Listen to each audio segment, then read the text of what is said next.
এখন যেই শাহরিয়ার কবি সাহেব সাহাবায়ে কেরাম খোলাফায়ে রাশিদিন আবু বকর উমর উসমানকে খুনি বলতে পারে, তারে মানুষ বলা যায়? তো এক পর্যায়ে শাহরিয়ার কবি সাহেব বলেন, আচ্ছা আপনারা তো আলেম উলামা মানুষ, তো আমারে মুরগি সূরা কোনকে? কি সূরা? সে বলছে যে একজন মানুষকে তো মুরগি সূরা বলা ঠিক না, কথা কন না কা? তো এটার জবাব আমার উস্তাদে দিছেন একটা। তিনি বলছেন, আমরা তো আপনাকে মুরগি সূরা প্রথম বলি নাই, বা আমরা বলি নাই, আপনাকে মুরগি সূরা বলেছে বঙ্গবীর কাদের সিদ্দিকী প্রথম, কথা কন না কা? আমরা কি জানি?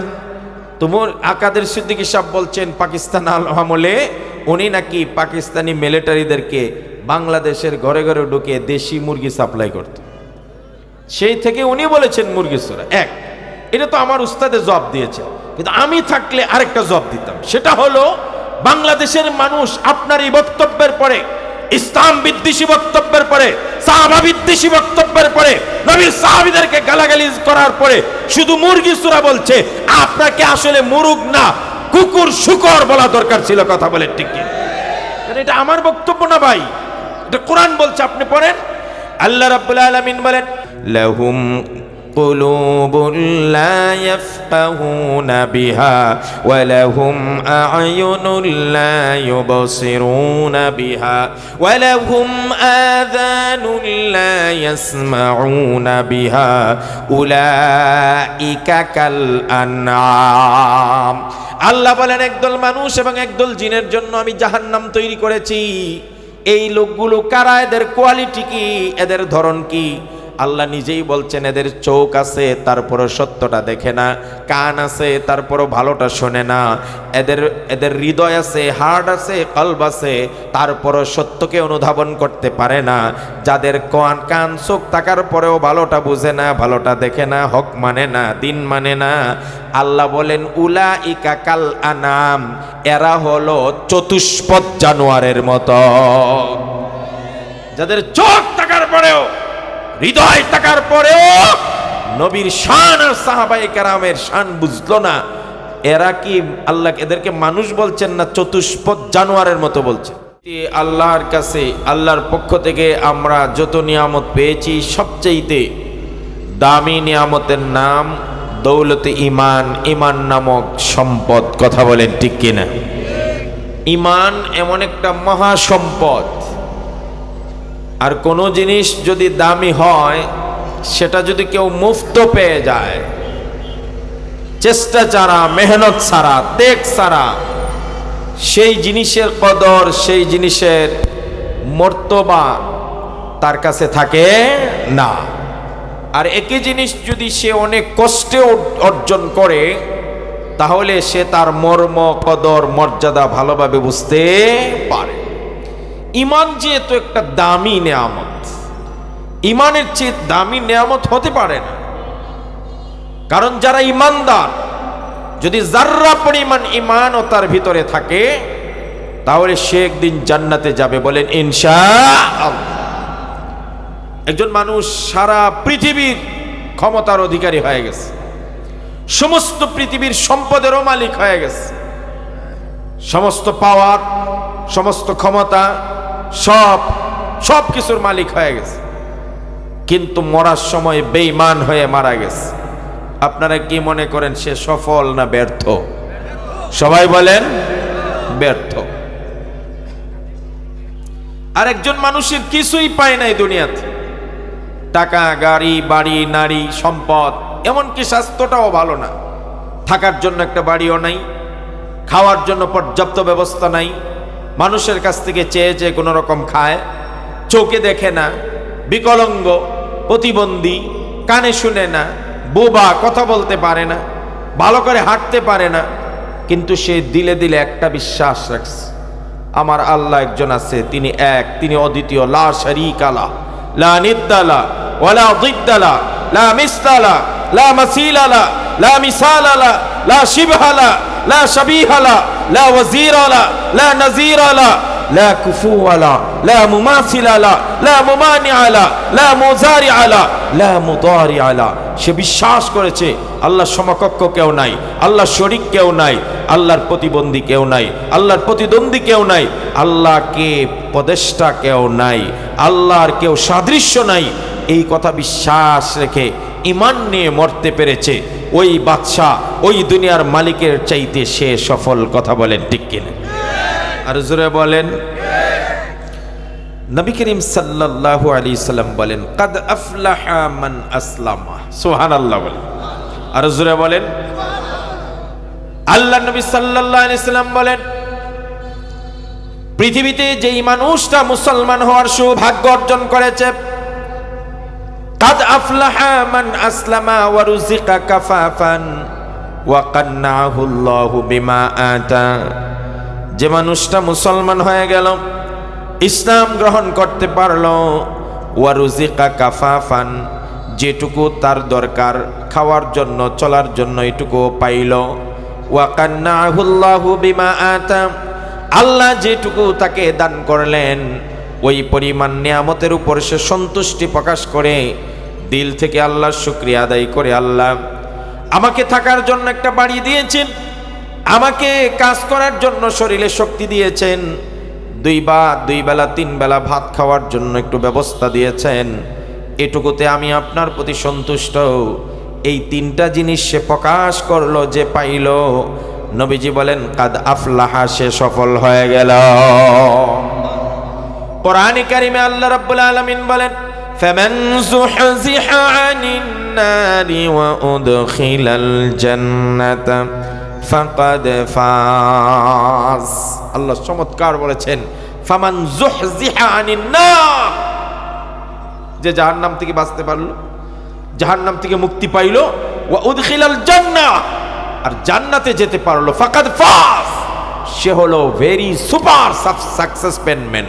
তার চেয়ে সাকসেসফুল আর কেউ হতে পারে না, সফল কেউ হতে পারে না, কামিয়াব কেউ হতে পারে না ওই ব্যক্তি যে জান্নাত লাভ করতে পেরেছে। সুবহানাল্লাহ। এই জন্য সুপ্রিয় ভাইয়েরা আমার, খুব ভালো করে মনে রাখবেন, আল্লাহ না চাইতে আমাকে মুমিন বানিয়েছেন। আমার বাবা মুসলমান, মা মুসলমান, আমি অটো মুসলমান। আমাকে ইসলাম গ্রহণ করার জন্য কোনো সামাজিক প্রতিবন্ধকতায় পড়তে হয় নাই, গোষ্ঠীর বাধার সম্মুখীন হতে হয় নাই, রাষ্ট্রীয় বাধার সম্মুখীন হতে হয় নাই, কোর্ট কাছারিতে দৌড়াদৌড়ি করতে হয় নাই, আমাকে মুসলমান হওয়ার জন্য নির্যাতনের মুখোমুখি হতে হয় নাই। ঈমান আনার কারণে কেউ আমাকে কটু কথা বলে না। আমি মুসলমান পরিচয় অবলীলায় দিতে পারছি, আমি মুসলমান বলে বুক ফুলিয়ে হাঁটতে পারছি। কেউ আমাকে কোনোদিন আর চোখেও তাকায় না, কেউ আমাকে লাঠি দিয়ে পিঠায় না, কেউ আমাকে নির্যাতন করে না, কেউ আমাকে নিপীড়ন করে না। সস্তা মুসলমানিত্ব পেয়ে গেছি। এই জন্য আমার কাছে আপনার কাছে ইসলাম আর মুসলমানিত্ব আর ইমানের কোনো মূল্য নাই। কথা বলেন ঠিক কিনা? সেই ব্যক্তি বুঝে যে আর কাছে ইমান আনার কারণে অমানুষিক নির্যাতনের মুখোমুখি হয়েছেন সাহাবায়ে কেরাম। সাহাবায়ে কেরাম এক একজন ইমান আনতে গিয়ে ঘর ছাড়তে হয়েছে, বাড়ি ছাড়তে হয়েছে, সম্পদ ছাড়তে হয়েছে, সন্তানাদি ছাড়তে হয়েছে, বাবায় তাকে ত্যায্য পুত্র করে দিয়েছে। শুধু তাই নয়, সামাজিক বাধার সম্মুখীন হয়েছে। শুধু তাই নয়, হিজরত করে দেশ ছাড়তে হয়েছে। শুধু তাই নয়, তার উপর স্টিম রুলার চলেছে, পিটতে পিটতে আর মারতে মারতে তাকে শহীদ করে দিয়েছে। ইসলামের প্রথম শহীদ হলো একজন মহিলা, হযরতে সুমাইয়া রাদিয়াল্লাহু তাআলা আনহাকে শুধুমাত্র লা ইলাহা ইল্লাল্লাহ মুহাম্মাদুর রাসূলুল্লাহ বলার অপরাধে বেঈমান কাফেররা নির্যাতন করতে করতে শেষ পর্যন্ত তার লজ্জাস্থানের মধ্যে আঘাত করে দুনিয়া থেকে বিদায় করতে বাধ্য করেছে। এরা বুঝে ইসলামের কত দাম, এরা বুঝে ঈমানের কত মূল্য। কথা বলেন ঠিক কিনা? দুনিয়ার মুসলমানেরা আমার, এক একজন সাহাবীর ইতিহাস যদি আমরা জানতাম তাহলে বুঝতেই পারতাম সাহাবায়ে কেরাম ঈমানের মূল্য কতটুকু দিয়েছে। হযরত বিলাল রাদিয়াল্লাহু তাআলা আনহু, যিনি মুসলমান হওয়ার অপরাধে নাকে রশি লাগিয়ে হযরত বিলালকে উত্তপ্ত বালিকণার উপর টেনেছে, আর কষ্টের পর কষ্ট, নির্যাতনের উপর নির্যাতন করেছে। অপরাধ কিছুই না, অপরাধ কিছুই না। কোরআনে কারিমে আল্লাহ রাব্বুল আলামিন বলেছেন, ওয়া মা নাকামু মিনহুম ইল্লা আইয়ুমিনু বিল্লাহিল আজিজিল হামিদ। তার কোনো অপরাধ নাই, তাকে কেন মারছে, তাকে কেন পিটাইছে, তাকে কেন নির্যাতন করছে? অপরাধ একটাই, সে বলছে আল্লাহ এক, আল্লাহর সাথে কেউ শরীক নাই। কথা বলে ঠিক কি না? সুপ্রিয় ভাইয়েরা আমার, হাদিসের কিতাবে বুখারীর রিওয়ায়াত, হযরতে খাব্বাব ইবনে আরাত রাদিয়াল্লাহু তাআলা আনহু, হযরতে খাব্বাব একজন মুশরিকা নারীর গোলাম ছিলেন, একজন মহিলার গোলাম ছিলেন। যে সকম বিশ্বনবী মুহাম্মদ সাল্লাল্লাহু আলাইহি ওয়াসাল্লাম আরবের সকল মানুষদেরকে ডেকে একটা ঘোষণা দিলেন, ইয়া আইয়ুহান নাস কুলু লা ইলাহা ইল্লাল্লাহু তুফলিহুন। ও মানুষেরা, তোমরা একটা কথা স্বীকার করে নাও, একটা কথা মেনে নাও, তোমরা বলো আল্লাহ ছাড়া কোনো ইলাহ নাই, আল্লাহ ছাড়া কোনো মাবুদ নাই, আল্লাহ ছাড়া কোনো উপাস্য নাই, আল্লাহ ছাড়া কোনো রিজিকদাতা নাই, আল্লাহ ছাড়া কোনো খালিক নাই, আল্লাহ ছাড়া কেউ আইনদাতা নাই, আল্লাহ ছাড়া কেউ বিধানদাতা নাই, আল্লাহ ছাড়া কেউ মারনেওয়ালা নাই, আল্লাহ ছাড়া কেউ বাঁচানেওয়ালা নাই, ইজ্জতের মালিক আল্লাহ, সম্মানের মালিক আল্লাহ। এই কথা যখনই ঘোষণা করেছে, হযরত খাব্বাব ইবনে আরাত রাদিয়াল্লাহু তাআলা আনহুর উপর ওই মহিলার পক্ষ থেকে ধীরে ধীরে নির্যাতন শুরু হয়েছে। মহিলার পক্ষ থেকে মারপিট শুরু হয়ে গেল। আরে খাব্বাব, তুই আমার গোলাম, আমার অনুমতি ছাড়া আমাকে না জিজ্ঞেস করে কেন মুহাম্মদের কালিমা গ্রহণ করলি, কেন ঈমান আনলি, কেন মুসলমান হয়ে গেলি? হযরত খাব্বাব মাইর খায়, নির্যাতনের শিকার হয়, কিন্তু ইসলাম ছাড়তে রাজি হয় না। ধীরে ধীরে মহিলার থেকে শুরু করে আস্তে আস্তে পাড়া মহল্লাবাসী যুগ হলো। এবার কাফের বেঈমানরা আবু জাহেল, উতবা, সাইবারা খাব্বাবের উপর মারপিট শুরু করলো। নির্যাতনের পর নির্যাতন, নির্যাতনের পর নির্যাতন, রক্তাক্ত করে করে সমস্ত শরীরটা হযরতে খাব্বাবকে রক্তে রঞ্জিত করে ছেড়ে দেয়। হযরতে খাব্বাব প্রতিদিন মায়ের খাইতে খাইতে, নির্যাতন সহ্য করতে করতে, সহ্য না করতে পেরে একটা সময় বিশ্বনবী মুহাম্মদুর রাসূলুল্লাহ সাল্লাল্লাহু আলাইহি সাল্লামের কাছে গিয়ে কষ্টের কথা জানালেন। হযরত খাব্বাব বলেন, আমি একদিন গেলাম নবীজির কাছে, গিয়ে দেখলাম আমার দয়াল নবী মসজিদে হারাম কাবার চত্বরে হেলান দিয়ে চাদর মুড়া দিয়ে বসে আছেন। আমি গিয়ে বললাম, ইয়া রাসূলুল্লাহ, ইয়া হাবিবাল্লাহ, আর কত মাইর খাবো, আর কত নির্যাতন সহ্য করব? হুজুর, ঈমান আনার অপরাধে মারতে মারতে মারতে মারতে বেঈমান কাফেররা নিজেরা ক্লান্ত হয়ে যায়, কিন্তু আমার মায়ের বন্ধ হয় না। আলা তাস্তানসিরু লানা, আলা তাদউ লানা ইয়া রাসূলুল্লাহ, ইয়া রাসূলুল্লাহ, ইয়া হাবিবাল্লাহ, আপনি কি আমাদের জন্য একটু দোয়া করবেন না আল্লাহর কাছে, যেন আল্লাহ আমাদের এই নাজাত দেন, এই আযাব থেকে, এই শাস্তি থেকে, এই নানা অপরাধে যে মাইর খাচ্ছি। আলা তাস্তানসিরু লানা, আমাদের জন্য কি আল্লাহর কাছে একটু সাহায্য চাইবেন না? আল্লাহ যেন এই আযাব থেকে, এই গজব থেকে আমাদের মুক্তি দেন, যেন এই নির্যাতন থেকে আমাদেরকে নাজাত দেন। হুজুর, একটু একটু আল্লাহর কাছে দোয়া করবেন না? আমার নবীজি হযরতে খাব্বাবকে বলেন, ওরে খাব্বাব, তোমরাও ঈমান আনছো, তোমরা ইসলাম গ্রহণ করেছো, এই কারণে তুমি নির্যাতনের মুখোমুখি হচ্ছ রে খাব্বাব। কিন্তু তুমি কি কথা জানো, তোমাদের আগে যারা ঈমান আনছিল, যারা ইসলাম গ্রহণ করেছিল, তোমাদের আগে যারা আল্লাহর প্রতি বিশ্বাস স্থাপন করেছিল, এই সমস্ত মানুষদেরকে কি পরিমাণ কষ্ট দেওয়া হতো, এটা কি তুমি জানো? ওরে খাব্বাব, শোনো শোনো, আমার আগের যুগে যারা ঈমান এনেছিল, এদের কাউকে কাউকে শুধুমাত্র ঈমান আনার অপরাধে তাদের জন্য গর্ত খনন করা হতো, গর্ত খনন করা হতো। এরপরে ওই লোকটাকে গর্তের ভিতরে দাঁড় করানো হতো। মুসলমান ভালো করে শোনেন, শুধুমাত্র ঈমান আনার অপরাধে কি মুসিবত! এরপরে গর্তের ভিতরে লোকটাকে ছেড়ে দেওয়া হতো, মাথার উপর একটা করাত ধরা হতো, করাত, যেই ধারালো করাত দিয়ে আমরা গাছ কেটে থাকি। নবীজি বলেন, একটা করাত তার মাথার উপর ধারণ করা হতো। এবার গর্তের দুই পারে দুইজন দাঁড়াতো। আপনারা কি ছোটবেলায় দেখেছেন, গাছ কাটার জন্য একদল নিচে থাকে আর একদল উপরে থাকে, আর এইভাবে টান দেয় আর উল্টা টান দেয়। আল্লাহর নবী বিশ্ব নবী বলেন, ওরে খাব্বাব, তুমি ঈমান আনার অপরাধে নির্যাতন সহ্য করছ, তুমি কি জানো ওই লোকটার মাথার উপর, যেই লোকটা ঈমান আনছে আগের যুগে, তার মাথার উপর করাত ধরার পরে দুইজন দুই দিকে দাঁড়িয়ে যেত।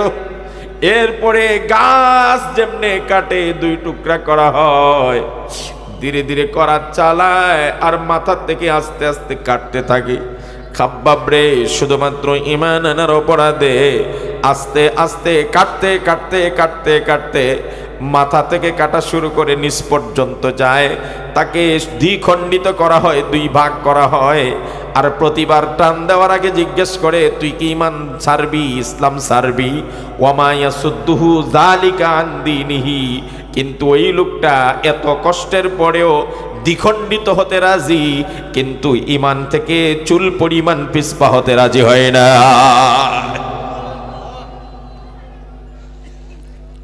ওয়ামা ইয়াসুদ্দুহু যালিকা আন দীনিহি, বুখারীর riwayat, দ্বিখণ্ডিত করে দেওয়া হয়েছে কিন্তু চুল পরিমাণ ঈমান থেকে পিছপা হয় নাই। তাদের ঈমানের মূল্য কতটা ছিল, তাদের ঈমানের এতটা দাম, কারণ কষ্টের পর কষ্ট, নির্যাতনের পর নির্যাতনে সহ্য করার পরে সেই ঈমানদার। আর আমরা সস্তা ঈমানদার, বাবা মুমিন, বাবা মুসলমান, মা মুসলমান, সস্তা মুসলমান। আমি মুসলমান হওয়ার জন্য কোনো কষ্ট নাই, কোনো ত্যাগ নাই, কোনো স্যাক্রিফাইস নাই, কোনো কোরবানি নাই। এই জন্য আমাদের কাছে ঈমানের কোনো দাম নাই। আমাদের ঈমানের কি দাম? 500 টাকার একটা করকরা নোট যদি দেওয়া হয় তাহলে ঈমান, কথা কয় না কেন? বিশ্বাস হয় না? আপনি যান না পাহাড়ি অঞ্চলে, রংপুরে, ওইখানে খ্রিস্টানরা সামান্য কিছু টাকা দেয়, বস খ্রিস্টান হয়ে যাচ্ছে। আমাদের ঈমানের দাম নাই, কষ্টের সাথে এটা আমরা হাসিল করি নাই, আমরা বুঝিও না ঈমানের দাম কি, আমরা বুঝিও না ঈমানের মূল্য কি। নবীজি খাব্বাবকে আরো গল্প শুনান। খাব্বাব, তুমি ঈমানের কারণে কষ্ট করছো, তাহলে আরো গল্প শুনো। তোমাদের আগে যারা ঈমান এনেছিল আল্লাহর প্রতি, তাদেরকে কি পরিমাণ কষ্ট সহ্য করতে হয়েছে। ওই লোকগুলা ঈমান আনার অপরাধে কারো কারো উপরে এমন জুলুম হয়েছে। হযরত খাব্বাবকে বিশ্বনবী সাল্লাল্লাহু আলাইহি ওয়াসাল্লাম গল্প শোনায় বলেন, খাব্বাব রে, ওই ঈমান আনার অপরাধে ওই লোকটাকে কি নির্যাতন করত। একটা লোহার চিরুনি বানানো হতো। আরে ভাই, আমরা এখন মাথা আঁচড়ানোর জন্য চিরুনি প্লাস্টিকের কিনি না? এই চিরুনির দাঁতগুলো কিন্তু লেবেল করে দেওয়া হয় যাতে এটা কষ্ট না লাগে। তারপরেও আপনি যদি কাউকে বলেন আমার পিঠটা চুলকিয়ে দেয়, চিরুনি যদি একটু জোরে চালায় তাহলে আর একটু আস্তে দেয়, বলে না? কথা কন না কা? অথচ এর মাথাগুলা কিন্তু লেবেল করা, হ্যাঁ, মিল করা, এখানে কোনো কষ্ট হওয়ার কথা না। এরপরে একটু জোরে লাগলে পিঠ সোজা করে দিই, একটু আস্তে দেই। নবীজি বলেন, ও খাব্বাব, এই চিরুনি প্লাস্টিকের না, কাঠেরও না, লোহার ধারালো চিরুনি বানানো হতো। প্রত্যেকটা দাঁত অত্যন্ত ধারালো আর লোহার চিরুনি। ওই লোকটা ঈমান আনার অপরাধী, তার চেহারার উপর লোহার চিরুনি বসিয়ে দেওয়া হতো। সজোরে চেহারার উপর চিরুনি দিয়ে আছর মারতেন। প্রত্যেকটা টানে প্রতিটা দাঁতে এইটুকু করে গোস্ত লেগে যেত, রক্ত পিনকি দিয়ে ছোটা শুরু হয়ে যেত। আরেকটা চিরুনি ঘাড়ের নিচে এইখানে পিঠে ধারণ করা হতো। সজোরে এমন জোরে একটা টান দেওয়া হতো, প্রত্যেকটা দাঁতের মধ্যে গোস্তের টুকরাগুলো লেগে লেগে আসতো। আর যেখানেই লাইনটা ক্ষত হতো, পিনকি দিয়ে রক্ত ছুটতো। প্রতিবার টান দেওয়ার আগে ওই ইমানদারকে জিজ্ঞেস করা হতো, তুমি যদি ঈমান ছেড়ে দাও তোমাকে কষ্ট দিব না। নবীজি বলেন, সারাটা শরীর থেকে গোস্ত খসিয়ে খসিয়ে লোহার চিরুনি দ্বারা ছাড়িয়ে নিত। ওয়ামা ইয়াসুদ্দুহু যালিকা আন দীনিহি। এরপর ওই লোকটা বিন্দু পরিমাণ ঈমান থেকে পিছপা হতো না। সাহাবায়ে কেরাম এইভাবে ঈমানের জন্য কষ্ট করেছেন, তাদের কাছে ঈমানের মূল্য ছিল। এই জন্য কোরআনে কারিমে দেখবেন আল্লাহ বলেছেন কাদের মতো ঈমান আনতে, কয় সাহাবীদের মতো ঈমান আনো। সুবহানাল্লাহ। وَإِذَا قِيلَ لَهُمْ آمِنُوا كَمَا آمَنَ النَّاسُ قَالُوا أَنُؤْمِنُ كَمَا آمَنَ السُّفَهَاءُ أَلَا إِنَّهُمْ هُمُ السُّفَهَاءُ وَلَكِنْ لَا يَعْلَمُونَ। আল্লাহ রাব্বুল আলামিন বলেন, আর যখন বেঈমান কাফেরদেরকে আবু জাহেল, উতবা, শাইবা, ওয়ালিদ ইবনে মুগিরা, উকবা ইবনে আবি মুআইয়িদদেরকে বলা হতো তোমরা ঈমান আনো লোকেরা যেভাবে ঈমান আনছে তোমরা ঈমান আনো। মানুষ যেভাবে ঈমান আনছে, বলেন তো দেখি আগের যুগে যারা ঈমানদার ছিল মানুষ নামে এরা কারা? এরা নবীর সাহাবীরা। এই জন্য তাফসীরের কিতাবে লেখেন ওয়াইদা কিলা লাহুম আমিনু কামা আমানান নাস, কামা আমানান নাস আই কামা আমানা আসহাবু মুহাম্মাদিন সাল্লাল্লাহু আলাইহি ওয়াসাল্লাম। সাহাবায়ে কেরাম আবু বকর, ওমর, উসমান, আলী যেভাবে ঈমান আনছে ওইভাবে তোমরা ঈমান আনো। তার মানে বোঝা যায় আমাদের ঈমানের মডেল হলো সাহাবায়ে কেরাম। সাহাবায়ে কেরামের মতো ঈমান আনার জন্য আল্লাহ নির্দেশ দিয়েছেন, আল্লাহ নির্দেশ দিয়েছেন। কিন্তু আমার এখানে একটা প্রশ্ন আছে, আল্লাহ যদি সাহাবীদের মতো ঈমান আনতেই আমাদেরকে বলবেন, তাহলে ডাইরেক্ট সাহাবীদের নাম না বলে কামা আমানান নাস বললেন কেন? মানুষের মতো ঈমান আনো বললেন কেন? মানুষ বলে কেন সাহাবী বুঝাইতে হবে? ডাইরেক্ট সাহাবী বললেন না কেন? ওয়াইদা কিলা লাহুম আমিনু কামা আমানান নাস না বলে কামা আমানা আসহাবু মুহাম্মাদিন বললেই তো। এর অনেকগুলা কারণের মধ্যে তাফসীরের কিতাবে একটা কারণ লিখছেন, আল্লাহ রাব্বুল আলামিন নাস বলে বুঝাচ্ছেন, যদি তোমরা মনে করো মানুষ হতে চাও তাহলে ঈমানদার হতে হবে সাহাবীদের মতো, যাদের ঈমানের মডেল সাহাবায়ে কেরাম। আর সাহাবায়ে কেরাম হলো সত্যিকার ঈমানদার, আর যারা সত্যিকার ঈমানদার তারাই মানুষ। এবার বলেন তো দেখি, যারা ঈমানদার না তারা দেখতে শুনতে মানুষ হলেও আসলে তারা মানুষ? কথা কয় না কা? একটা হলো সুরতান মানুষ, দেখতে শুনতে হাত আছে, কান আছে, পা আছে, এর নামও মানুষ। আর একটা হলো গুণগত মানুষ, যাদের ভিতরে ঈমান আছে এরাই হলো সত্যিকার মুমিন, এরাই সত্যিকার মানুষ। আর যারা ঈমান আনতে পারে নাই, এরা যদিও দেখতে মানুষ, এরা আসলে মানুষ নয়, এরা পশু। কথা বলে ঠিক কি? খালি কি পশু না পশুর চেয়ে নিকৃষ্ট? আপনারা কিছু মনে করবেন না তো। আমার উস্তাদ হলো আল্লামা মামুনুল হক, হাফিজাহুল্লাহু ওয়া রাআহ। আল্লাহ পাক তাকে হেফাজত করুন, তাকে সংরক্ষিত রাখুন এবং উম্মতের জন্য আরো বেশি সময় কবুল করুন। বলেন আমিন। একটা টকশোর মধ্যে মামুনুল হক সাহেব আর বাংলাদেশের শাহরিয়ার কবির সাহেব, নামটাই বলি, তো এই টকশোর মধ্যে বিতর্ক হচ্ছে। সেখানে তিনি কত বড় খুলাফায়ে রাশিদিন, খুলাফায়ে রাশিদিনের হত্যাকারী, খুনি হিসাবে খুলাফায়ে রাশিদিনকে সাব্যস্ত করতে চান। তিনি বলছেন উসমানের খুনি হলো ওই খুলাফায়ে রাশিদিনই।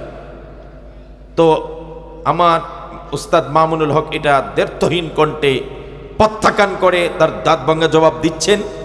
তো এক পর্যায়ে ওই শাহরিয়ার কবির সাহেব বলছেন, আচ্ছা এর আগে আমি আপনাকে বলে রাখি, কেউ যদি সাহাবায়ে কেরামকে খুনি বলে, কি বলে? কথা কন না, খুনি বলে, তাহলে কি মানুষ থাকতে পারে? আর জোরে কোন? রাসূল করিম সাল্লাল্লাহু আলাইহি সাল্লাম বলছেন, লা তাসুব্বু আসহাবি, আমার সাহাবীদেরকে গালাগালি করবে না। যারা আমার সাহাবায়ে কেরামকে গালাগালি করবে এদের ঈমানের ব্যাপারে শঙ্কা আছে না নাই? আর জোরে বলেন। কারণ সাহাবীদের মাধ্যমে আমরা দ্বীন পেয়েছি, কোরআন পেয়েছি, হাদিস পেয়েছি।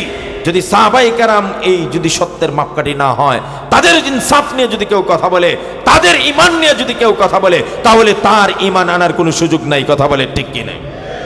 এখন যেই শাহরিয়ার কবির সাহেব সাহাবায়ে কেরাম খুলাফায়ে রাশিদিন আবু বকর, ওমর, উসমানকে খুনি বলতে পারে, তারে মানুষ বলা যায়?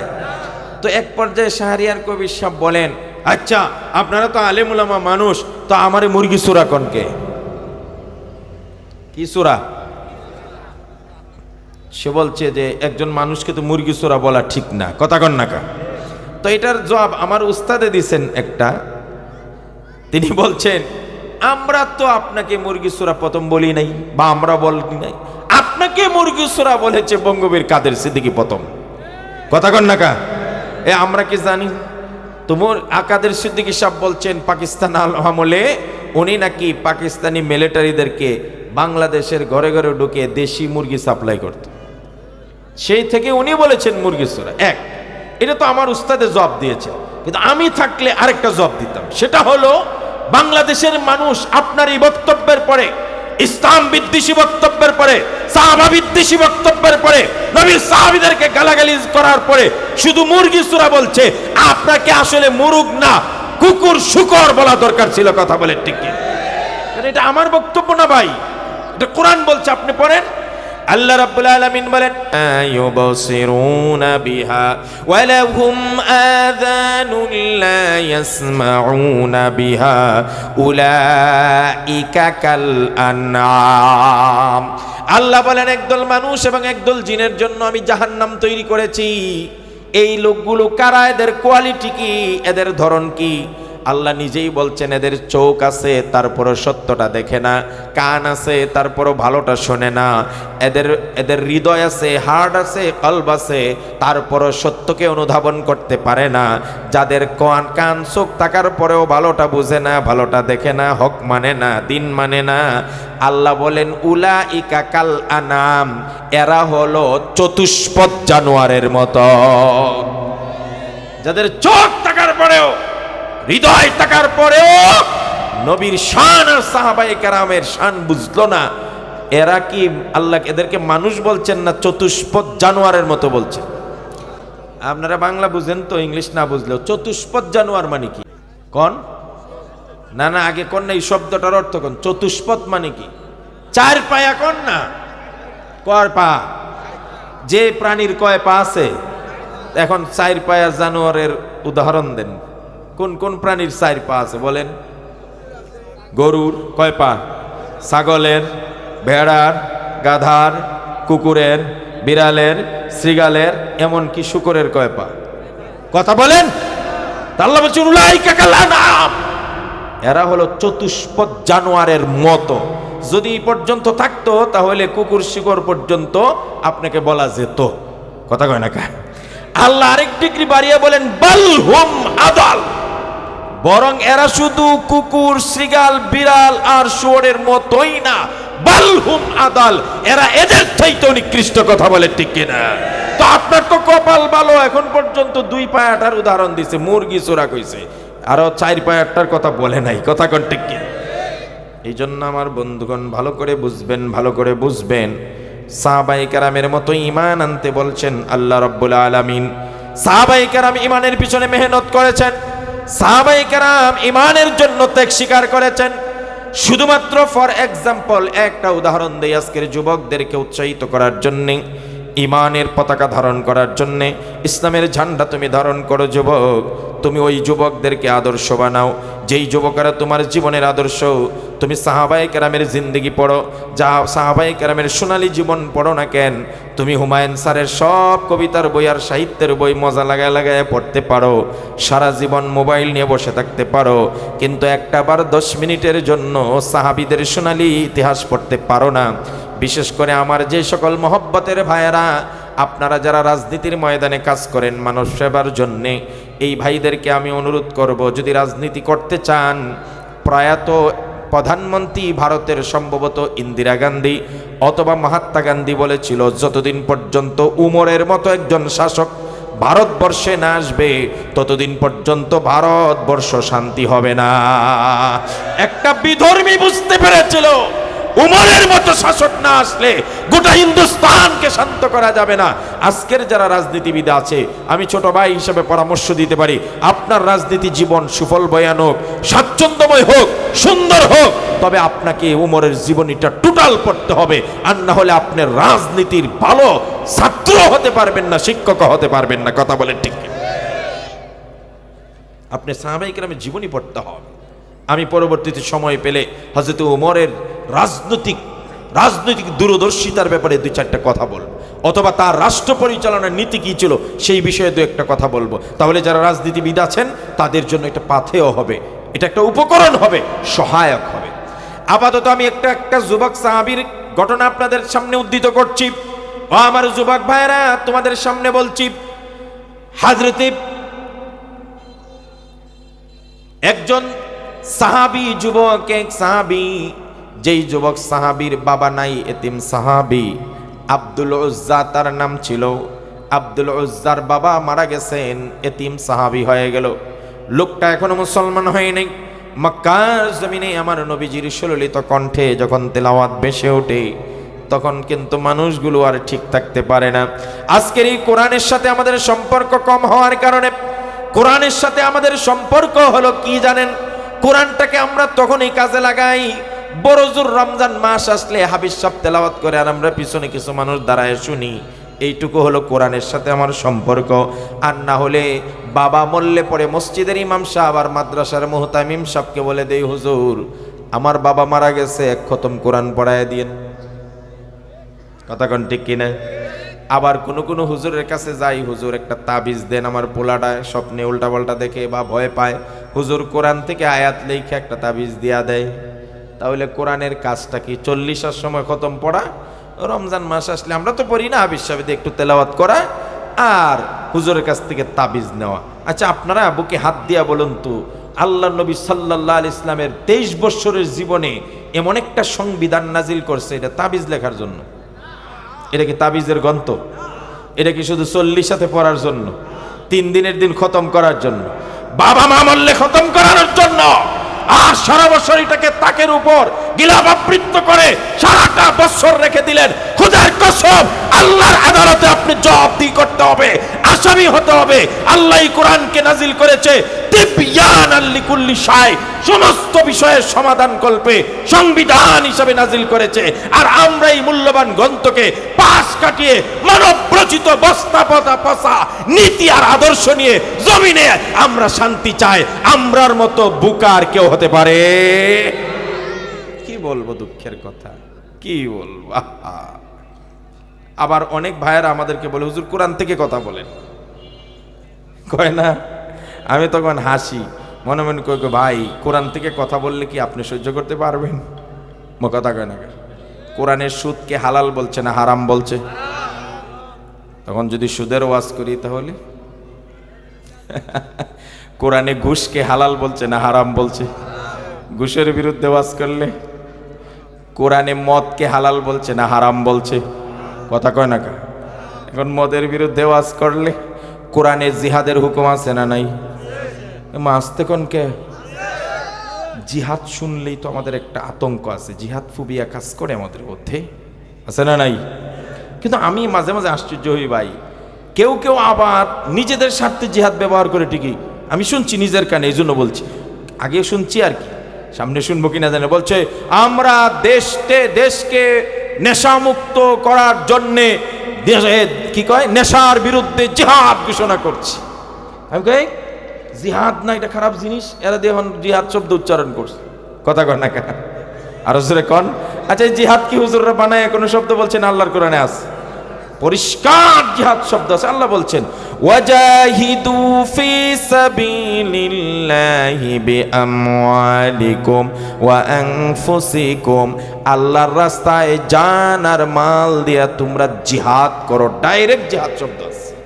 সুতরাং এখানে দোষ হলে আল্লাহর কোরআনের দোষ, আল্লাহর দোষ। আপনার যদি বুকে সাহস থাকে যে আপনি জিহাদ পছন্দ করেন না, তাহলে এক কাজ করেন, বাজার থেকে একটা লাল কালির কলম আনেন, আর যত জায়গায় জিহাদ শব্দ কোরআন আছে, বাপের বেটা হলে ওইটা কেটে দেন। হুজুররার মুখ বন্ধ করতে আসবেন না। কথা বলেন ঠিক কিনা? আব্দুল উজ্জার সামনে যখন বিশ্বনবী সাল্লাল্লাহু আলাইহি ওয়াসাল্লাম দ্বীনের দাওয়াত দিলেন, কোরআনের তিলাওয়াতের সুললিত কণ্ঠে ভেসে আসলো। নবীজি যখন বললেন তাওহীদে বিশ্বাস করে, একত্ববাদ মানো, এবার এই সত্যের আহ্বান কাবার ঘরে ঘরে পৌঁছে গেল, কোরআনের বাণী সবার ঘরে ঘরে পৌঁছে গেল। আর এই কোরআনের বাণী সবার ঘরে ঘরে পৌঁছে যায়। কোরআন এমন একটা জাদুময়ী বই, কোরআন এমন একটি কিতাব, যেই কিতাবের প্রতি দুষ্ট দুশ্মন ইমানদার বেঈমান সবাই আকৃষ্ট হয়। কথা বলে ঠিক না? আরে মেয়ে বড় বড় বেঈমানরা রাসূলুল্লাহর ঘরের চতুর্দিকে দাঁড়ায় কোরআন তেলাওয়াত শুনতেন। এটার নামই কোরআন। আজ পর্যন্ত কোরআন তেলাওয়াত করেছে কোনো মানুষের খারাপ লেগেছে এটা কেউ বলতে পারবে না। এজন্য হাদিসে পড়েছি ওয়ালা ইয়াখলাকু আলা কাসরাতির রাদ্দি, কোরআনকে যদি বারবার পড়া হয়, বারবার পড়া হয়, বারবার পড়া হয়, তারপরও এটা পুরাতন হয় নাকি? ইমাম সাহেবের পিছনে নামাজ পড়ি আমরা যারা, বুঝ হওয়ার পর থেকে নামাজ যতদিন পড়ি, প্রত্যেক জুরের নামাজ যেগুলাতে আছে প্রথম 2 রাকাতে কেরাত আসতে পড়ে না, জুরে পড়ে। ইমাম সাহেব কেরাত শুরু করে প্রথমে কোন সূরা দিয়ে? সূরা এই ফাতিহা ইমাম সাহেবের মুখে সারা জীবন শুনতেছি, কোনোদিন কেউ বিরক্ত হয়ে বলে না হুজুর এই সূরাটা বাদ দিলে হয় না, আর ভালো লাগে না? বলছে কেউ? কথা কয় না? বরং যত শুনি তত মজা আছে না? না আলহামদুলিল্লাহি রাব্বিল আলামিন আর রহমানির রহিম মালিকি ইয়াউমিদ্দিন ইয়্যাকা না'বুদু ওয়া ইয়্যাকা নাস্তাঈন ইহদিনাস সিরাতাল মুস্তাকিম সিরাতাল্লাযীনা আন'আমতা আলাইহিম গায়রিল মাগদুবি আলাইহিম ওয়ালাদ-দাল্লিন। আপনি এক একজন ইমাম সাহেবের কণ্ঠে এক এক রকম কেরাত পড়বেন। সৌদি আরবের মক্কার মসজিদে হারামে যাবেন, সেখানে দেখবেন আব্দুর রহমান আস-সুদাইস, শেখ আব্দুর রহমান কাবার ঘরের প্রধান ইমাম যিনি, তিনার কণ্ঠে যখন তেলাওয়াত ভেসে ওঠে, চোখ দিয়ে জোর জোর করে নিজেও কাঁদে, মানুষও কাঁদে। যখন রুকুতে চলে যায় তখন মনে হয় শ্রী আর একটু পড়লো না কেন, আর একটু লম্বা করলো না কেন। আলহামদুলিল্লাহি রাব্বিল আলামিন আর রহমানির রহিম। এক একজনের কণ্ঠে এক এক রকম তেলাওয়াত বেশি ওঠে, যেই তেলাওয়াতের জাদুময়ী কণ্ঠে বেঈমানরা পর্যন্ত পাগল হয়ে যায়। আবু জাহেল, উতবা, সাইবা সবাই বিশ্বনবীর গুণে রাতের বেলা চতুর্দিকে দাঁড়িয়ে দাঁড়িয়ে নবীজির কণ্ঠে নামাজে দাঁড়ায় তেলাওয়াত পড়ে আর তারা শুনে। এবার যখন দেখলো সব মানুষ তেলাওয়াতের পিছনে ছুটছে, আবু জাহেল, উতবা, সাইবারা চিন্তা করলো যেইভাবে হুজুরদের, যেইভাবে বিশ্বনবী সাল্লাল্লাহু আলাইহি ওয়াসাল্লামের পিছনে কোরআন শোনার জন্য মানুষ পাগলের মতে যায়, যদি আমরা কোরআনের বিরুদ্ধে 144 জারি না করি তাহলে আস্তে আস্তে আস্তে মুহাম্মাদের পাল্লা ভারী হয়ে যাবে। কথা বলে ঠিক না?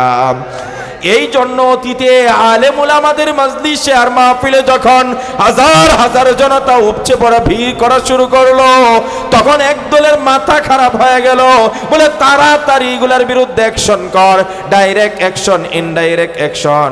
কয় থানাত আইতে হবে, মাহফিল করতে দেওয়া হবে না, বক্তাকে লিস্ট দাও। আমারে অনেক সময় বলেছে, দাওয়াত দেওয়ার পরে কমিটি বলে হুজুর আপনার নাম, ঠিকানা, আইডি কার্ড সব লাগবে। আমি কে আমার বিয়া টিয়া করাইবে নাকি? না হুজুর, আপনার যে দাওয়াত দিছি এখন বলা হয়েছে উনি কে, ওনার বাড়ি কোথায় সব লাগবে। মিয়ারা, স্বাধীন দেশে ফাজদামি করেছেন আপনারা। আপনি ইচ্ছা মতো গান তামসা করতে পারবেন, নাচ গান, সব গান বাজনা করবেন, নাচবেন, ডান্স দিবেন, মদ খাইয়ে আপনি টাল হয়ে পড়ে থাকবেন, ক্লাবে যাবেন, সব করতে পারবেন, সংস্কৃতির নামে উলঙ্গপনা, বেহায়াপনা করবেন। আর স্বাধীন দেশে মুসলমানদের এই পুণ্যভূমিতে আমি ওয়াজ করব, আমার বায়োডাটা লাগবে কেন, আমার আইডি কার্ড লাগবে কেন? এই বাক স্বাধীনতা হরণ করা এটা সম্পূর্ণ অন্যায় আর জুলুম করেছ। আর জালিমদেরকে আল্লাহ ছাড় দেন না। কথা বলে ঠিক কিনা? জানো 360 আউলিয়ার দেশ, যেই দেশে আল্লাহু আকবারের ধ্বনিতে সবার আগে সূর্য ওঠে, যেই দেশে আল্লাহু আকবারের ধ্বনিতে সূর্য ডোবে, যেই দেশের হাজার হাজার কৃষকেরা জমিনে হাল চাষ করার সময় ইল্লাল্লাহর জিকির করে। কথা বলে ঠিক কিনা? যেই দেশের হাজার হাজার লক্ষ লক্ষ মাঝি মাল্লারা লা ইলাহা ইল্লাল্লাহ বলে দাঁড় টানে, যেই দেশের সকাল বেলা লক্ষ লক্ষ মুসলিম সন্তানেরা কোরআন বুকে মক্তবে যায়, যেই দেশের শেষ রজনীতে আল্লাহর ওলি আর মুসল্লিদের তাহাজ্জুদের সেজদার পানিতে জমিন সিক্ত হয়, ওই দেশে ইসলামে কেউ বাধা প্রদান করবে, খোদার কসম সে হারিয়ে যাবে, তলিয়ে যাবে, অস্তিত্বহীন হবে, ইসলামের ক্ষতি করতে পারবে না। কতজনই কত কিছু বলছে, ইতিহাস থেকে হারিয়ে গেছে। ইসলাম আজও আছে না নাই? নামাজ আছে না নাই? বুরকা আছে না নাই? পর্দা আছে না নাই? দাড়ি টুপি আছে না নাই? বিগত বছরে অনেকে দেখলাম দাড়ি রাখলেই তার বিরুদ্ধে জিম্বির মান। আমার মুসল্লি কয়েকজনে দেখছি দাড়ি ক্লিন শেপ, হঠাৎ দিকে আসছে, কিরে তোর দাড়ি কই, এত সুন্দর দাড়ি? হুজুর দাড়ি দেখলে ধৈরে ধৈরে মামলা দিতেছে জিএমবি। কথা কোন আছে না নেই? তাহলে দাড়ির চুলকানি ছিল তো, কিন্তু দাড়ি কি পৃথিবী থেকে হারিয়ে গেছে? কিন্তু যাদের চুলকানি ছিল তারা হারিয়ে গেছে। এই জন্য কোরআনের বিরুদ্ধে বাধা দিয়েন না। তো আবু জাহেল, উতবা সাহেবেরা লাগা 144 আইন জারি করে দিছে। কোরআন বলছে, আল্লাহ রাব্বুল আলামিন বলেন وقال الذين كفروا لا تسمعوا لهذا القرآن والغوا فيه لعلكم تغلبون আবু জাহেল উতবা সাইবারা বলল, হে আমার মক্কার মানুষেরা, আমি নেতা হিসেবে ঘোষণা করলাম, সর্দার হয়ে ঘোষণা করলাম, সরকার হয়ে ঘোষণা করলাম, মুহাম্মাদের কোরআন শোনার জন্য কেউ যাইতে পারবে না। আজকের থেকে 144 জারি করে দিলাম। নাউজুবিল্লাহ। স্রোতকে কেউ বাদ দিয়ে আটকায় রাখতে পারে? কথা বলেন না, রাখতে পারে? তারপর থেকে যা ইতিহাস হলো, যারা বাধা দিছে এরাই সবার আগে গিয়ে হাজির হয়ে যায়। সুবহানাল্লাহ বলেন। তো আমি ওই গল্প বলছিলাম যুবকদের উদ্দেশ্য। আমার যুবক ভাইয়ের আব্দুল উজ্জার গল্পটা তোমরা একটু শুনবে, তাহলে বুঝবে ইসলাম আর ইমানের জন্য তাদের ত্যাগ কি পরিমাণ। আব্দুল উজ্জার বাবা নাই, এতিম ছেলে, লালন পালন হচ্ছে চাচার কাছে। চাচায় তাকে খাওয়ায়, লেখা পড়ায়, সব করে, সম্পত্তি সব চাচার দখলে। আব্দুল উজ্জা ছোট্ট। বিশ্বনবী সাল্লাল্লাহু আলাইহি সাল্লাম যখন ইমানের দাওয়াত দিলেন, কালিমার দাওয়াত দিলেন, তাওহীদ একত্ব বিশ্বাসের দাওয়াত দিলেন, আব্দুল উজ্জা শুনতেছে আর মনে মনে স্বপ্ন বুনতেছে, কখন আমার চাচা মুসলমান হবে, তারপরে আমিও মুসলমান হয়ে যাব। কারণ আমি ছোট্ট মানুষ, এখন যদি চাচার কথা না শুনে চাচাকে ওয়েট করে যদি আমি ইমানদার হই, মুসলমান হই, তাহলে তো বিপদ আসবে। আমার তো কিছুই নাই, চাচাই খাওয়ায়, চাচাই পড়ায়, চাচাই লেখায়। এবার আব্দুল উজ্জা শুধু অপেক্ষা করে কখন চাচা মুসলমান হয়ে যাবে। যখন আব্দুল উজ্জা আস্তে আস্তে দেখলো চাচা মুসলমান হচ্ছে না, তার ভিতরে সেই অন্তর জ্বালার শেষ করতে পারছে না, এইটাকে আর কন্ট্রোল করতে পারছে না। একদিন চাচার কাছে গিয়ে বলে, চাচা যদি অনুমতি দেন একটা কথা বলবো। চাচা জিজ্ঞেস করলো, কি কথা? চাচা, মক্কাতে নতুন একজন নবী আসছে শুনছেন? কহ, শুনছি তো, মুহাম্মদ ইবনে আব্দুল্লাহ, আব্দুল্লাহর বেটা মুহাম্মদ। কহ। চাচা, উনি যে ধর্ম প্রচার করে, এক আল্লাহর প্রচার করে, একত্ববাদের প্রচার করছে, আপনার এই ব্যাপারে মন্তব্য কি?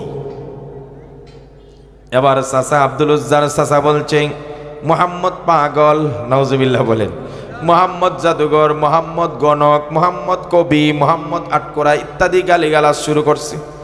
নবীজি ইসলাম প্রচারের কারণে গালি শুনছেন না শুনেন নাই? কথা বলেন না কেন? জঘন্য জঘন্য গালি দেওয়া হতো মিয়া। হকের কথা বললে গালি আসবেই, সত্যের কথা উচ্চারণ করলে গালি আসবেই।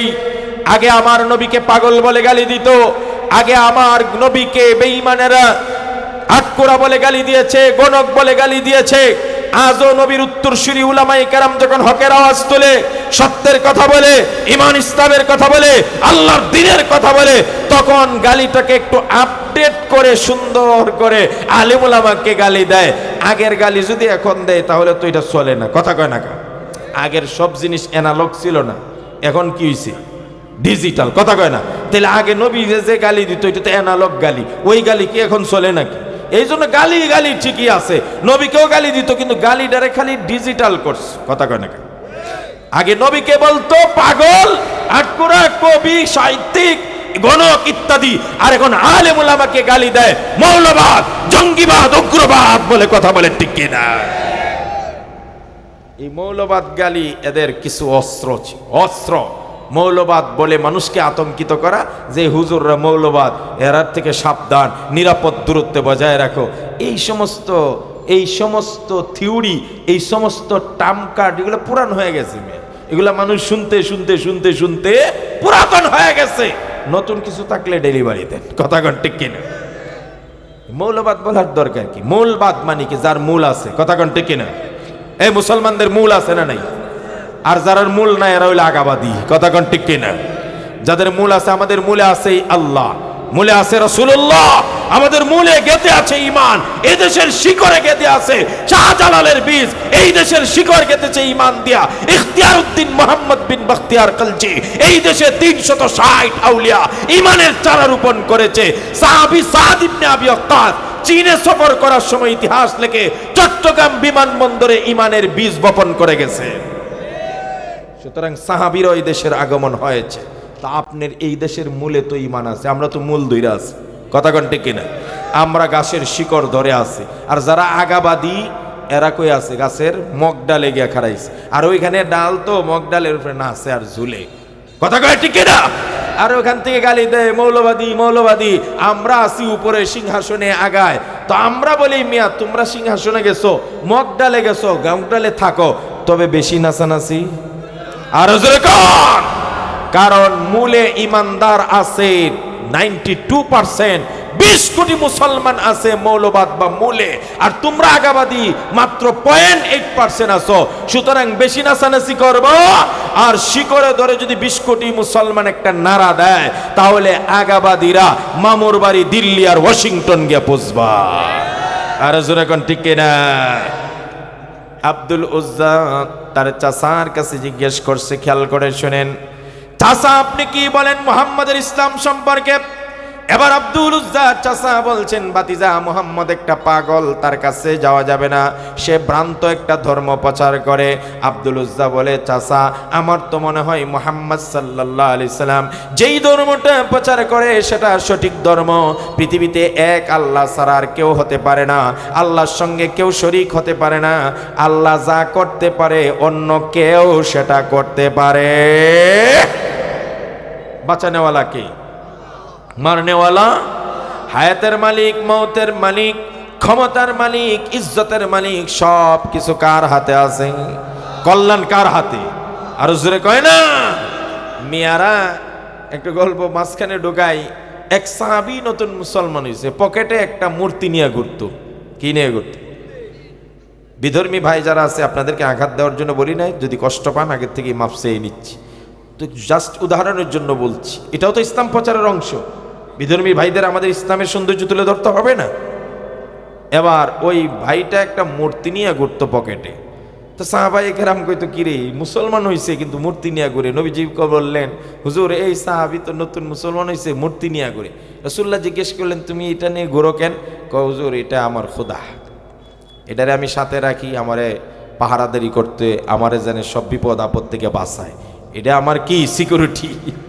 কথা কয় না কা? সিকিউরিটি। রাসূলুল্লাহ সাল্লাল্লাহু আলাইহি ওয়াসাল্লাম চিন্তা করলেন, এখনই যদি তাকে বলি এটা ফেলে দাও তাহলে মনে কষ্ট পাই, বাবার যদি কয় না তাইলে আমি যাবো না, আমার খোদারে বাদ দিতে কোনকে। এই জন্য রাসূল সাহাবীদেরকে বললেন, ওয়েট এন্ড সি, ঠিক আছে তার অবস্থার উপর তারে ছেড়ে দাও, সেই নিজেই বুঝবে তার সিকিউরিটির হালত কি। এবার কিছুদিন গেছে, সে তার এটারে নিয়েই সব কাজ করে। হঠাৎ একদিন রাসূলুল্লাহর দরবারে আসলেন, দেখা যায় সিকিউরিটি গার্ড, কথা কয় না কা? নাই, খোদা নাই। নবীজি জিজ্ঞেস করলেন, যুবক তোমার সিকিউরিটি যিনি দিবেন সেই খোদা কোথায়? হুজুর কয়েন না, তিনি ফেলে দিচ্ছি। কেন? ঘটনা হলো হুজুর তারে তো রাখছি আমার এবার চাইতে বিপদ আপদ থেকে, সকল অনিষ্ট থেকে সে আমাকে রক্ষা করবে, সে আমার সিকিউরিটি। এই জন্যই তো তারে পূজা করি, তারে সাথে রাখি, এত সম্মান করি। কিন্তু আজকে আমি এক জায়গায় খোদারে নিয়ে রওনা হয়েছিলাম, রাস্তায় আমার প্রস্রাবের হাজত হয়েছে, তো চিন্তা করলাম খুদাকে নিয়ে তো প্রস্রাবে বসা যায় না, এটা তো বেয়াদবি। কথা কোন ঠিক না? এই জন্য আমি খুদাকে দূরত্ব রেখে আমি দূরে গিয়া প্রস্রাবে বসছি। প্রস্রাব শেষ করার পরে ইয়া রাসূলুল্লাহ হাবিবাল্লাহ আমি আসলাম, ব্যাক করে এসে দেখি খুদার গায়ে পানি দিয়া ধুয়ে কে যেন পরিষ্কার করে সুন্দর করে রেখে দিয়েছে। হ্যাঁ, একেবারে স্বচ্ছ, ময়লা জলে কিছুই নাই, পানি দিয়ে খুব পরিষ্কার হয়ে আছে। আমি মনে মনে ভাবলাম খোদা তো হয়তো রহমতের কোনো পানি টানি দিয়ে নিজের নিজে ফ্রেশ করছে, রিফ্রেশ। তো আমি মনে মনে খুশি, যাক আরো ভালো। কাছে যাইতে যখন খুদাকে হাতে নিলাম, দেখি একটু একটু গন্ধ আসতেছে, বুঝতে পারলাম না। নাকের কাছে নিয়ে দেখি হুজুর বক বকা প্রস্রাবের গন্ধ। ব্যাপার কিরে, খুদার গায়ে প্রস্রাব আসলো কোত্থেকে? এবার চেয়ে দেখি একটা কুকুর দূরে, একটু দূরে যাইতেছে আর ঝাড়তেছে। কুকুর দেখ না প্রস্রাব করে ঝাড়তে ঝাড়তে যায়। হুজুর আমার বুঝতে বাকি নাই, আমি যখন প্রস্রাব করতে বসেছিলাম আমার এই খোদার উপর কুকুর প্রস্রাব করে দিয়েছে। তখন আমার মাইন্ডে একটা কথা কাজ করলো, যেই খোদারে রাখছি আমাকে বিপদ আপদ থেকে বাঁচানোর জন্যে, সেই খোদা যদি নিজেকেই কুকুরের প্রস্রাব থেকে সেভ না করতে পারে তাহলে আমাকে সে সিকিউরিটি দিবে কেমনে? এই জন্য সাথে সাথে খোদারে আমি ঢিল দিয়ে ফেলে দিয়েছি। মুসলমান ভাইয়ার আমার, এই কথাটাই আমি আপনাদেরকে বুঝাইতে চাইছিলাম। ইমানটাকে আপনি স্বচ্ছ করুন, ইমানটাকে স্বচ্ছ করুন, ইমানের মূল্য দিন। সাহাবায়ে কেরাম ইমানের মূল্য চুকিয়েছেন, কিন্তু আমরা ইমানের মূল্য চুকাই নাই, ঈমান আনার অপরাধে আমাদেরকে একদিনও জেল খাটতে হয় নাই, এক ওয়াক্ত উপবাস থাকতে হয় নাই, মাইর খাইতে হয় নাই, জেল জুলুমে নির্যাতন সহ্য করতে হয় নাই। যেই কারণে আমরা সস্তা মুসলমানরা, ঈমানের কোনো কদর নাই, ঈমানের কোনো দাম নাই, ঈমানের কোনো ইজ্জত আমাদের কাছে নাই। কথা বলেন ঠিক কিনা? আরো জোরে বলেন ঠিক কিনা? আমরা শুধুমাত্র দেখা দেখি মুসলমান, আর কিছু বলি আমরা মুখে মুখে জল্পনা করি। হুজুর চলে আসছেন, আমি 2-1 মিনিটের ভিতরে আমার মূল কথাটা বলে শেষ করছি। আমি একটা ছোট্ট একটা গল্প পড়ছিলাম, আমাদের হালতটা বুঝাই আমি শেষ। হালতটা হলো আমাদের এমন, এক হুজুরের কাছে কিছু ছাত্র পড়তো। হুজুর আবার কিছু পাখি পালতেন। কি পালতেন? পাখি। তো পাখিগুলারে হুজুরে শিক্ষা দিছেন একটা স্লোগান। কি স্লোগান? কথা শুনেন ভালো করে। একটা স্লোগান শিক্ষা দিছে, শিকারি আয়েগা, দানা বিছায়েগা, জাল भी बिछाएगा, ফাঁদ মে नहीं পড়েগা। মানে শিকারি আসবো তোমাদের কাছে, দানা ছিটাইবো, জাল পাতবো, তোমরা সাবধান, এই জালের ভিতরে কি হয় না, ফান্দে পড়ো না। এটা তোমরা সবসময় গুনগুনায় গাইবা যখনই কোনো শিকারি দেখো। এখন পাখিরা যখনই কোনো শিকারি আসে তখন গুনগুনায় এই গান গায় যে শিকারি আসবে, দানা বিছাইবে, জাল পাতবে, ফাঁদের মধ্যে পা দিবেও না। তখন হুজুরের দরবারে ছাত্র আসে, একটা ছাত্র নতুন আইছে, তারে পাঠায়, যাও তো কিছু দানা নিয়ে যাও আর একটা জাল নিয়ে যাও, ওইখানে পাখি আছে, কিছু পাখি এখান থেকে ধরে নিয়ে আসো। এখন সে যাইতেই শুনে পাখিরা কইতাছে, শিকারি আয়েগা, দানা বিছায়েগা, জাল भी পাতেগা, হ্যাঁ, ফাঁদ মে নেই পড়েগা। কোয়ারি বাবারি, এটি তো হুঁশিয়ার পাখি, সুতরাং এটির শিকার করা যাইব না, আয়া পড়ে। এইভাবে করতে করতে সবাই আয় পড়ে। এরপরে কিছু ছাত্র আবার গেছে, একদিন গিয়া কয়, এরা এইগুলা গায়, আচ্ছা দেখি না। হুজুরে যখন পাঠাইছে, দানা ঠিকই বিছাইছে, জালও পাচ্ছে, মা পাখিগুলো আস্তে আস্তে জালের ফাঁদে পড়ে গেছে। হে ধইরা নিয়ে আইছে। এর মানে কি বুঝলেন? পাখিগুলা শুধু বুলিয়া ওড়ায়, শিকারি আসবে, কথা বুঝেন, শিকারি আসবে, দানা বিছাবে, জাল পাতবে, ফাঁদের মধ্যে পড়া যাবে না। এটা শুধু মুখস্থ করছে, মুখস্থ বুলিয়া উড়ায়, কিন্তু এর অর্থ বুঝে না, তত্ত্ব বুঝে না, এর বিপদ বুঝে না। এই জন্য তারা মুখ দিয়া ঠিকই বলে, কিন্তু ঠিকই ফাঁদে পড়ে। আজকের মুসলমানদের দশা হলো লা ইলাহা ইল্লাল্লাহ বলে, আল্লাহ ছাড়া কোনো ইলা নাই, এটা বুলিয়া উড়ায়, সব জায়গায় বলে, কিন্তু লা ইলাহার অর্থ কি, লা ইলাহার মর্ম কি, লা ইলাহা ইল্লাল্লাহর মানেটা কি, এটাই বুঝে না। যেই কারণে লা ইলাহা ইল্লাল্লাহ বলে আবার মাজারে গিয়ে সিজদা দেয়, লা ইলাহা ইল্লাল্লাহ বলে আবার মাজারওয়ালার কাছে সন্তান চায়, ল্যাংরা বাবা, বদনা বাবার কাছে গিয়ে জীবনের সব বিসর্জন দেয়। এই মুসলমানই ইয়াকা নাবুদু পড়ে, ওয়া ইয়াকা নাস্তাঈন পড়ে, একমাত্র তোমারই ইবাদত করব, তোমার কাছে সাহায্য চাইব। অথচ এই মুসলমানগুলাই আল্লাহর সঙ্গে শিরিক করে। তাহলে আমরা শুধু বুলিয়া উড়ানি শিখছি, আমরা আসলে মুসলমান হতে পারি নাই। रह गई रुस्म आजा के रूह बिलाली ना रही, फलसफा रह गई तलकीन गजाली रा रही। हम मुस्लिम है मगर हम में मुसलमानी नहीं, दिल में ईमान है मगर दिन पर आमाल नहीं। আমরা মুসলমান, কিন্তু আমাদের মধ্যে কোনো মুসলমানিত্ব নাই, ঘরে নাই, বাহিরে নাই, সন্তানের মধ্যে নাই। আজকের ফাতেমাতুজ জোহরা মহিলা মাদ্রাসার আমার সন্তানদের, মেয়েদেরকে দিন শিক্ষা দিয়ে ঘরে ঈমান ঢুকান, ঘরে ইসলাম ঢুকান, ঘরে আমল ঢুকান। ঘরে ঘরে পরিবারে পরিবারে যদি ঈমান না ঢুকান, খোদার কসম এমন ফিতনা আসছে, এমন ভয়ঙ্কর ফিতনা আসতেছে, আপনি আমার ঈমান ধরে রাখা, জ্বলন্ত আংরা ধরে রাখার চেয়েও কঠিন হবে। রাসূল করিম সাল্লাল্লাহু আলাইহি ওয়াসাল্লাম এক হাদিসে বলছেন, ইয়াবিউর রাজুলু দীনাহু বিআরাদিম মিনাদ দুনিয়া। এই জমানা আসতেছে, যেই জমানায় সামান্য লোভে, পদে, টাকা, অর্থ, কড়ির লোভে পড়ে মানুষ তার ঈমান বিক্রি করে দিবে। খবরদার, সন্তানগুলোকে ঈমানদার বানান, নিজে ঈমানের পিছনে মেহনত করেন। আগামী 31 জানুয়ারি, 1 ফেব্রুয়ারি, 2 ফেব্রুয়ারি গোটা বাংলাদেশের সকল উলামায়ে কেরামের পরামর্শক্রমে, তত্ত্বাবধানে বিশ্ব ইজতেমা হবে। ইজতেমার মাঠে ঈমানি মেহনত শিক্ষা দেওয়া হয়, ঈমানদার কিভাবে চলবে সেই মেহনত শিক্ষা দেওয়া হয়। আমরা সবাই যেতে রাজি আছি তো ইনশাআল্লাহ? লিল্লাহি তাকবীর। আল্লাহ আমাদের সকলকে কবুল করুন। আমাদের আজকের প্রধান আলোচক যিনি, আমি ওনার কাছে ক্ষমা চেয়ে নিচ্ছি, আমাদের ব্রাহ্মণবাড়িয়ার কৃতি সন্তান, সারা বাংলাদেশের অতি পরিচিত, সুপরিচিত, বিশিষ্ট আলেমে দ্বীন, মুফাসসিরে কোরআন, শাইখুল হাদিস, মুফতি, জি ভাই।